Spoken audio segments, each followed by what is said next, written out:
بسم اللہ الرحمن الرحیم۔ شروع کرتا ہوں اللہ کے پاک نام سے جو بہت بڑا مہربان نہایت رحم والا ہے۔ دوستو، بہنوں، بھائیوں، بزرگوں، السلام علیکم ورحمۃ اللہ وبرکاتہ۔ ہمارے چینل تاریخ اسلام میں ہماری سیریل ہے تاریخ امت اسلامیہ، اس کی آج 11 نمبر قسط ہے۔ ہم آپ کو اس میں خوش آمدید کہتے ہیں۔ تو اس میں ہم بیان کر رہے ہیں سلاطین کو حضور پاک صلی اللہ علیہ وسلم کی دعوت اسلام۔ رسول پاک صلی اللہ علیہ وسلم کے سامنے صرف جزیرۃ العرب کی اصلاح نہیں تھی، بلکہ ساری دنیا آپ صلی اللہ علیہ وسلم کی دعوت کے دائرے میں آتی تھی، کیونکہ آپ سب سے آخری اور عالمگیر پیغمبر تھے۔ یہی وجہ تھی کہ آپ قریش کی طرف سے جلد از جلد بے فکر ہو کر دوسرے محاذوں اور میدانوں کی طرف پیش قدمی کرنا چاہتے تھے۔ صلح حدیبیہ کی بدولت جب آپ کو یہ موقع میسر آیا تو آپ نے اپنی جدوجہد کے اگلے مرحلے کا آغاز کرنے میں ذرا بھی دیر نہ لگائی۔ صلح حدیبیہ نہ صرف پورے عرب میں اسلام کا سکہ چلنے کا پیش خیمہ ثابت ہوئی، بلکہ اب اسلام کے ایک عالمگیر دعوت کے طور پر دنیا کے بڑے بڑے درباروں میں متعارف ہونے کا وقت بھی آن پہنچا تھا۔ تو دوستو، صلح کی بدولت جزیرۃ العرب کے تمام راستے محفوظ اور مامون ہو گئے تھے اور اسلام کے قاصد اب ہر طرف جا سکتے تھے۔ دنیا میں اس وقت درجنوں بادشاہیں اور حکومتیں تھیں اور ان سب کو اسلام کے حیات آفرین پیغام کی ضرورت تھی، مگر حکمت اور موقع کا تقاضا یہ تھا کہ ابتدا ایسے درباروں سے کی جائے جو جزیرۃ العرب کے قریب ہونے کی وجہ سے اس پیغام کی اصل مرکز سے بآسانی رابطہ کر کے اپنے ممکنہ شکوک کا ازالہ بھی کر سکیں، اور اس کے ساتھ ساتھ وہ اسلام کی راہ ہموار کرنے کے حوالے سے دوسرے ملکوں پر بھی اثر انداز ہو سکیں۔ حضور پاک صلی اللہ علیہ وسلم نے اس سلسلے میں جزیرۃ العرب سے باہر 4 بڑی سلطنتوں روم، ایران، مصر اور حبشہ کے تاجداروں کو اپنے پیغام کا اولین مخاطب بنایا۔ اس کے علاوہ عرب کے چند بڑے امراء کو بھی خطوط بھیجے۔ یہ ضروری نہ تھا کہ یہ حکمران فوراً ایمان لے آتے، مگر اتنا بھی کافی تھا کہ ان کے سامنے ایک بار اسلام کا اجمالی خاکہ آ جاتا اور وہ جزیرۃ العرب سے اٹھنے والی عالمگیر اسلامی تحریک کے بارے میں غلط فہمیوں کا شکار ہونے سے بچ جاتے۔ ان حکمرانوں کی ابتدائی رد عمل سے مسلمانوں کو یہ بھی اندازہ ہو جاتا کہ ریاست مدینہ کو جو عنقریب ایک عالمی طاقت بننے جا رہی تھی، اپنے پڑوسی ممالک سے کس طرح کے رویوں کا سامنا کرنا پڑے گا، اور اس کے لیے کیا جوابی حکمت عملی اختیار کرنا بہتر ہوگی۔ رسول پاک صلی اللہ علیہ وسلم نے یکساں پیغام کا متحد نقول بنوانے سے اعتراض کیا اور ہر حکمران کو اس کے مذہبی اور علاقائی پس منظر کے لحاظ سے الگ الگ انداز میں مخاطب کیا۔ آپ کے خطوط مختصر اور مؤثر تھے، ان میں عجز و انکسار تھا، نہ کہ کسی قسم کا غرور اور تکبر۔ ان میں مخاطب کے لیے خیر خواہی اور ہمدردی جھلکتی تھی۔ پتہ چلتا تھا کہ پیغام دینے والا اپنی دعوت پر غیر متنزل یقین رکھتا ہے۔ ان بڑے بڑے درباروں کی سطوت اور شوکت اور عسکری اقتصادی برتری اس کے نزدیک پرکا کی حیثیت بھی نہیں رکھتی، اور وہ ذہنی اور نظری طور پر ان سب سے بلند و بالا مقام پر کھڑا ہو کر انہیں ان خطرات سے خبردار کر رہا ہے جو ان کی پست نگاہوں سے اوجھل ہے۔ تحقیقی قول سے مطابق سلاطین کے نام یہ دعوتی مراسل خیبر کی فتح کے بعد 7 ہجری کے آغاز میں روانہ کیے گئے تھے۔ رسول پاک صلی اللہ علیہ وسلم کے پہلے مراسلے کا مخاطب ہرکلیس تھا۔ اس نے ایرانیوں سے شکست کھانے والے بدقسمت رومی بادشاہ فوکس کا تختہ الٹ کر 610 عیسوی میں بازنطینی روما کا اقتدار سنبھالا تھا۔ یہ وہ زمانہ تھا جب یورپ سے ایشیا اور افریقہ تک وسیع یہ عظیم الشان سلطنت ایرانی فاتحین کی بے لگام طاقت کے سامنے زمین بوس ہو رہی تھی۔ ہرکل نے تخت نشینی کے 6 سال بعد یکا یک فیصلہ کیا کہ وہ ایرانیوں سے ٹکر لے کر بازنطینی سلطنت کی سابقہ آن بان بحال کرے گا۔ وہ یہی زمانہ تھا جب قرآن پاک نے سورہ الروم میں رومیوں کی ایران کے خلاف فتح کی پیش گوئی کی تھی۔ حالانکہ اس وقت روما کا دم لبوں پر تھا، مگر اس حالت میں جب ہرکل نے ایران پر حملہ کیا تو قدم قدم پر فتح اس کے قدم چومتی گئی۔ اس نے کسرا کو مسلسل ہزیموں سے دوچار کیا اور 7-8 برس کی جنگوں سے ایشیا میں روما کا اقتدار بحال کرنے کے بعد وہ ایک نامور فاتح کی طرح سن 625 عیسوی میں اپنے یورپی پایا تخت قسطنطنیہ واپس لوٹا۔ کسرا پرویز سے اس کے مذاکرات جاری رہے۔ پرویز اس کے مقابلے میں شکست کھا کر اس کے مطالبات ماننے پر مجبور ہو چکا تھا۔ انجام کار عیسائیوں کو صلیب مقدس، جو ایرانی کئی برس پہلے بیت المقدس سے اٹھا لے کر گئے تھے، روما کو واپس کر دی گئی۔ اس صلیب کو بیت المقدس میں دوبارہ نصب کرنے پر ہرکل خود قسطنطنیہ سے شام آیا۔ یہ تقریباً وہی دن تھے جب حضور پاک صلی اللہ علیہ وسلم غزوہ خیبر سے فارغ ہو کر سلاطین کے نام مراسل تحریر فرما رہے تھے۔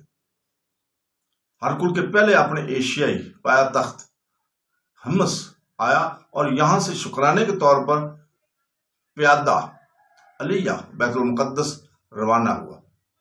مصاحبین اور ارکان سلطنت کا ایک جلوس اس کے ساتھ تھا۔ بیت المقدس میں شب بستری کے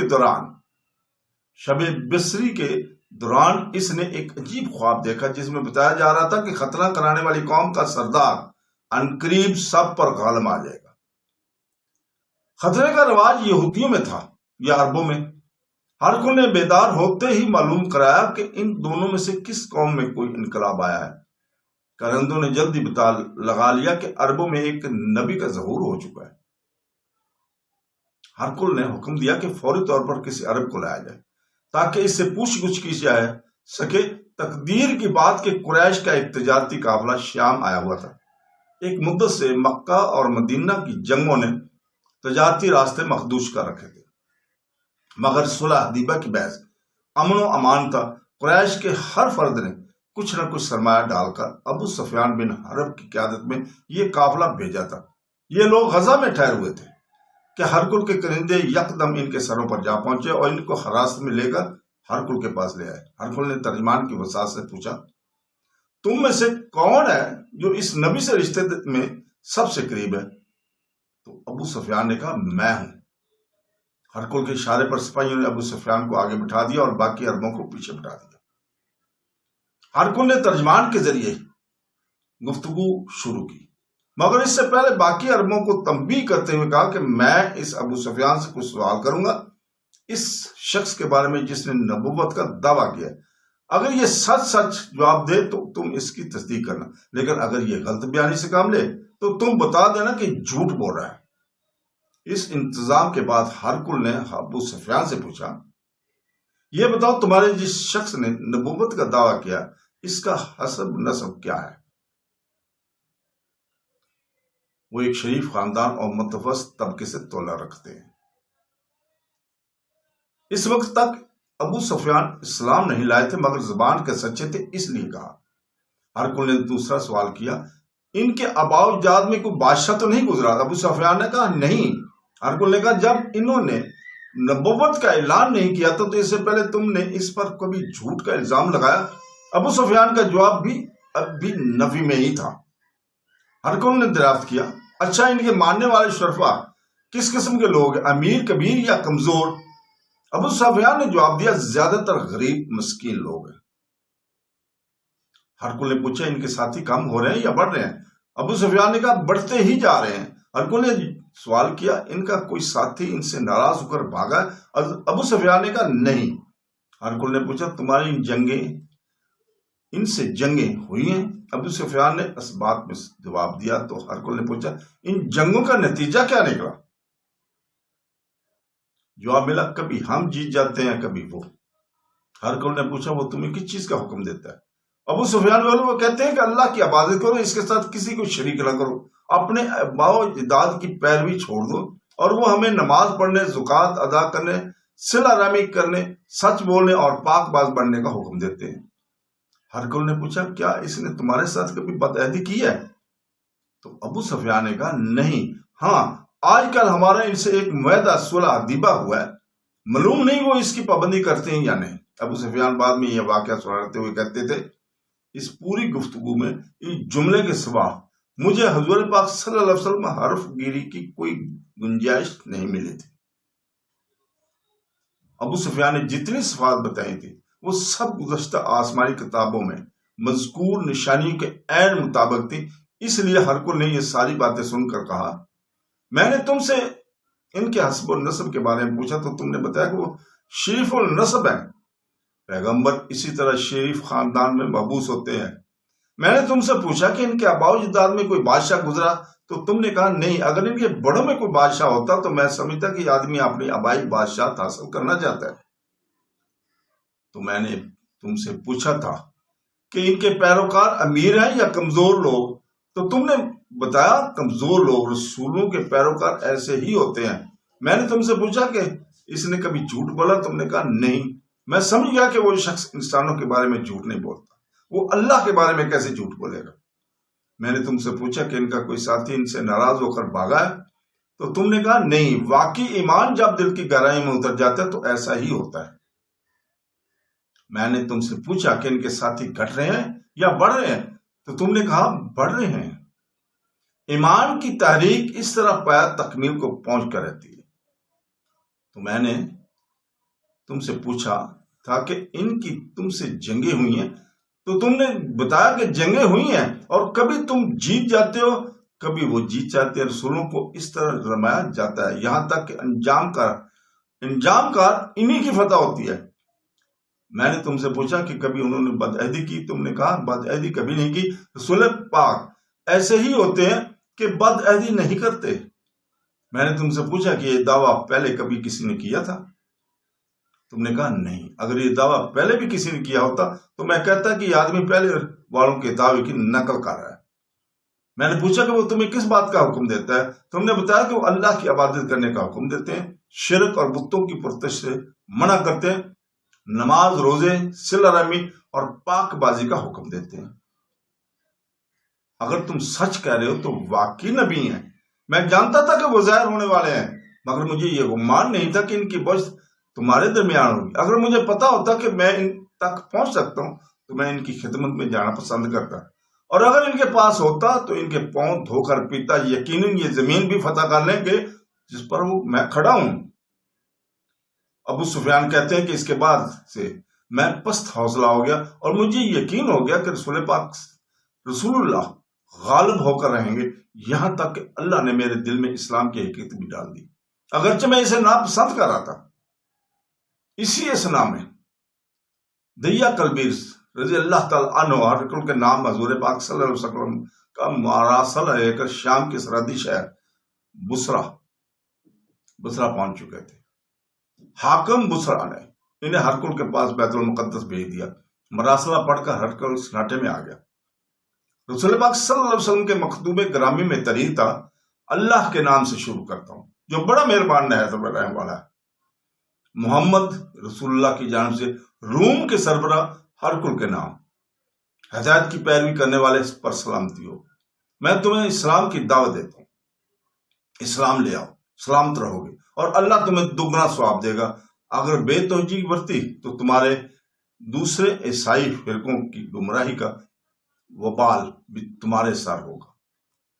اس کے بعد سورہ آل عمران کی آیت درج تھی جس کا ترجمہ تھا اے اہل کتاب، ایسی بات کی طرف آ جاؤ جو ہمارے اور تمہارے درمیان مشترک ہے، وہ یہ کہ اللہ کے سوا ہم کسی کو معبود قرار نہیں دیں گے، اس کے ساتھ کسی کو شریک نہیں کریں گے، اور ہم اللہ کو چھوڑ کر آپس میں کسی انسان کو رب کا درجہ نہیں دیں گے۔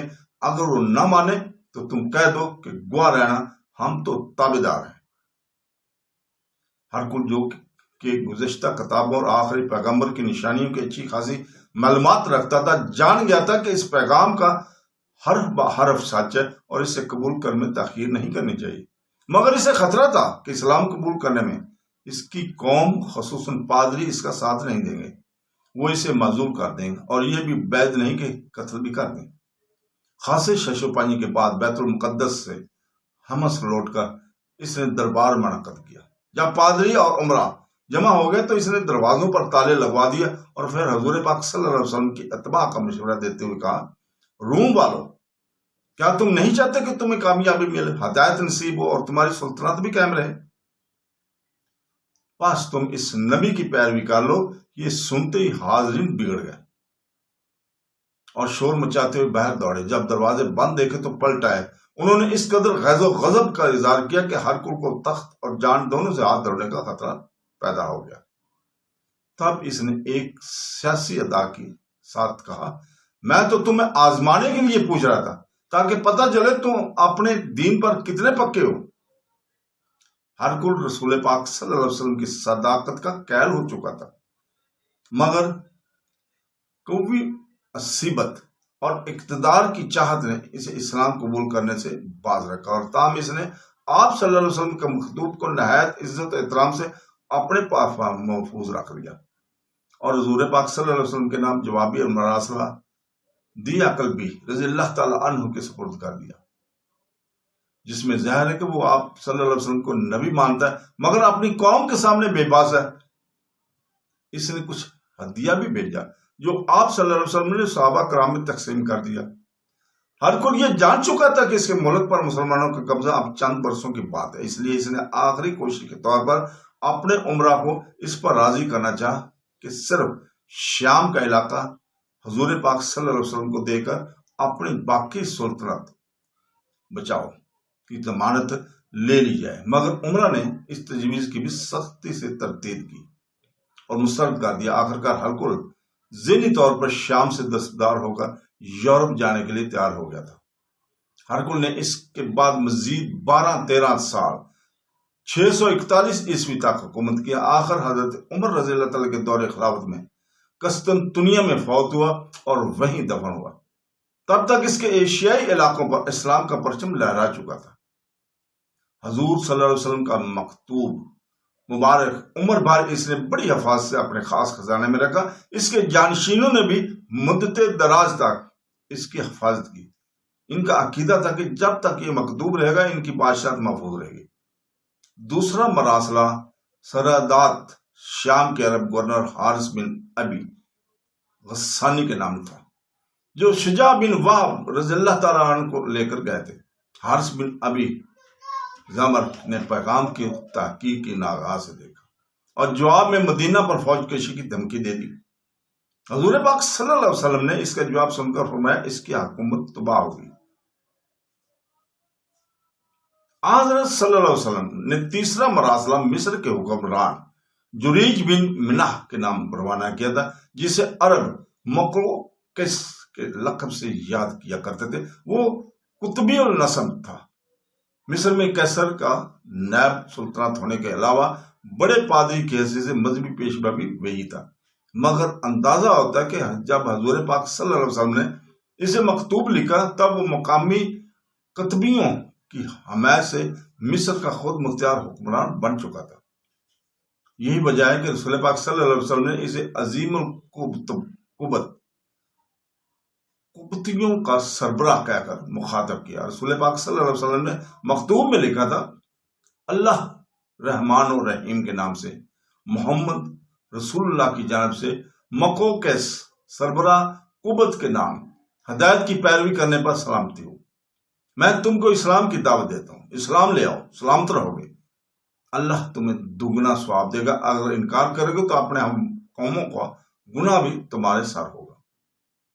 حضور صلی اللہ علیہ وسلم کا یہ گرامی نامہ حضرت حاتب بن ابی بلح رضی اللہ تعالیٰ لے کے گئے۔ مقوقس عزائیوں کے مذہبی کتابوں کا گہرا علم رکھنے کی وجہ سے نبی آخر الزمان صلی اللہ علیہ وسلم کی نشانی سے خوب واقف تھا۔ تاہم اس نے آپ صلی اللہ علیہ وسلم کے سفیر کا امتحان لینے کا غرض سے سوال کیا، کیا تم مانتے ہو کہ تمہارے آقا نبی ہیں؟ حاتب رضی اللہ تعالیٰ نے جواب دیا، ہاں بالکل۔ وہ بولا، اگر تمہارے آقا نبی ہیں تو انہیں ان کی قوم نے وطن سے کیسے نکال دیا؟ انہوں نے ان کے خلاف بددعا کیوں نہ کی؟ حضرت حاتب رضی اللہ تعالیٰ نے فوراً بولے، کیا تم عیسیٰ علیہ السلام کو اللہ کا رسول نہیں مانتے؟ مقوقس نے کہا، کیوں نہیں؟ حضرت حاتب رضی اللہ تعالیٰ نے کہا، تو پھر تمہارے گمان کے مطابق جب ان کی قوم نے انہیں سولی دینے کی کوشش کی تو انہوں نے قوم کی ہلاکت کی بددعا کیوں نہ کی؟ مقوقس لاجواب ہو کر بولا، تم دانا آدمی ہو اور ایک دانا شخصیت کے نمائندے ہو۔ اس نے حضور پاک صلی اللہ علیہ وسلم کے غلامی نامے کا جو چوما اور حضرت حاتب رضی اللہ تعالیٰ کے ہاتھ نبی کریم صلی اللہ علیہ وسلم کی خدمت میں بطور طائف ایک عمدہ پوشاک، ایک بہترین خچر اور 2 باندیاں روانہ کی۔ چوتھا مکتوب ایران کے بادشاہ کسری پرویز کے نام تھا، جو بڑے روب اور دبدبے کا مالک اور بڑی سلطنت کا مطلق عنان حکمران تھا۔ اس کو حکومت کرتے 38 سال ہونے والے تھے، اور اس عرصے میں اس نے ساسانی خاندان کی ستوت و شقوت کو بام عروج پر پہنچا دیا تھا۔ اگر ہرکل اس سے رومیوں کے مقبوضہ علاقے واپس نہ لے لیتا تو ایران دنیا کی واحد عالمی طاقت کی حیثیت حاصل کر لیتا۔ تاہم ہرکل سے شکست کھانے کے باوجود ابھی تک کسرا کی سلطنت چین کی سرحدوں سے لے کر جزیرہ عرب کے مشرقی اور جنوبی علاقوں تک پھیلی ہوئی تھی۔ ادھر یمن بھی تقریباً لگ بھگ نصف صدی سے ایرانی استباد میں جکڑا ہوا تھا، اس لیے ایرانی حکام عربوں کو اپنا محکوم سمجھتے تھے۔ کسرا کے نام مکتوب حضرت عبداللہ بن حذافہ رضی اللہ تعالیٰ عنہ لے کر گئے تھے، جس میں تحریر تھا بسم اللہ الرحمن الرحیم، محمد رسول اللہ کی طرف سے کسرا سربراہ فارس کے نام، سلامتی ہو اس پر جو ہدایت کی پیروی کرے، اللہ اور اس کے رسول پر ایمان لائے اور گواہی دے کہ اللہ کے سوا کوئی معبود نہیں، اس بات کی کہ میں تمام جہان کے لیے اللہ کا رسول ہوں۔ اللہ نے مجھے اس لیے بھیجا ہے کہ میں ہر زندہ انسان کو خبردار کروں، اسلام لے آؤ، سلامت رہو گے، اگر منہ پھیرو گے تو ملت معبوس کی گمراہی کا وبال تمہیں پر ہوگا۔ کسرا پرویز حضور پاک صلی اللہ علیہ وسلم کا مکتوب پڑھ کر چراغ پا ہو گیا اور اسے پرزے کر دیا۔ ساتھ ہی اس نے یمن میں اپنے گورنر بازان کو تاکیدی حکم بھیجا کہ وہ نبوت کے اس دعوے دار کو گرفتار کر کے اس کے دربار میں روانہ کرے۔